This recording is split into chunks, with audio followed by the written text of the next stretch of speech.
আজকে সন্ধ্যা আপুকে পাত্রপক্ষ দেখতে আসবে। আপুর রুমে গিয়ে দেখি আপু মন খারাপ করে বসে আছে। আমি আপুর কাছে গিয়ে জিজ্ঞেস করলাম, আপু তুই মন খারাপ করে বসে আছিস কেন? সে বলল, ভাই আমি এখন বিয়ে করতে চাইছি না, তুই কিছু একটা করতে পারবি? আমি বললাম, মানে তুই কি বিয়ে ভেঙে দেওয়ার কথা বলছিস? সে বলল, হ্যাঁ। আমি বললাম, বিয়ে ভেঙে দিলে আমি কি পাবো বল? সে বলল, বল তোর কি চাই? আমি বললাম, আমাকে 1,000 টাকা দিতে হবে, তাহলে চেষ্টা করে দেখতে পারি। সে বলল, ঠিক আছে। তারপর আমি আপুর রুম থেকে বের হয়ে আসলাম। সন্ধ্যা পাত্রপক্ষ আমাদের বাসায় চলে আসছে, সবাই বসে আছে আপুর অপেক্ষায়। একটু পর আম্মু গিয়ে আপুকে নিয়ে আসছে। আপু সবার সামনে বসলো। একজন আপুর নাম জানতে চাইলো, আপু নাম বলল। দেখলাম আপুর বয়সী একটা মেয়েও আসছে। মেয়েটা আপুকে জিজ্ঞেস করলো, আপনার সব থেকে পছন্দের জিনিস কি? আমি আপুর আগে বললাম, ময়ে ময়ে।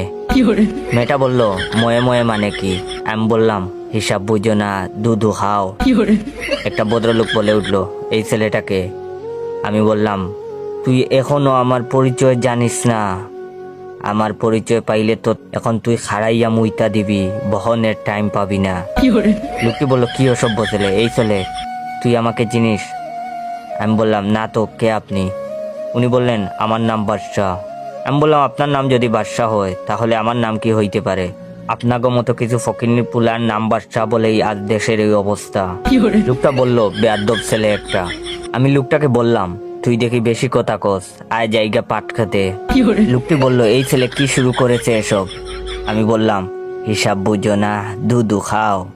এবার আমার আম্মু বলল, এই তুই কি শুরু করলি এসব? আপনারা কেউ কিছু মনে করবেন না, ও আমার ছেলে, আসলে আপনাদের সাথে মজা করছে।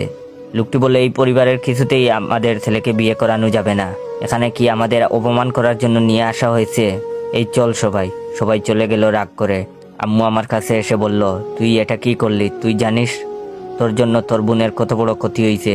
আমি বললাম, আমি একবারও বলছি আমি নির্দোষ? আম্মু বললেন, তুই এত বড় একটা কাজ করে এখনো এক কথা বলছিস? আমি বললাম, আমি নির্দোষ দাবি করছি না। আমি যখন জানি আমি দোষী, তখন আমি কেন নিজেকে নির্দোষ দাবি করব? আমি দোষী। আমি কি আপনাদের একবারও বলছি আমি নির্দোষ? তখন আমার আবেগ কাজ করছে, বিবেক কাজ করে নাই। পৃথিবীর সব থেকে বড় আদালত হচ্ছে মানুষের বিবেক। তখন যদি আমার বিবেক কাজ করত, তাহলে আমি এত বড় পাপের মধ্যে জড়িয়ে যেতাম না। আম্মু বলল, তোর আব্বু আসুক, তারপর তোর বিচার হবে। আমি বললাম, আমার ভুল হয়েছে, আমাকে ক্ষমা করে দেন। আম্মু রেগে মেগে চলে গেল।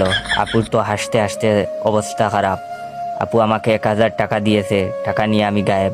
পরে যা হবার হবে। বিয়ে ভেঙে দেওয়ার 1,000 টাকা তো পেয়ে গেছি। ইয়াহু।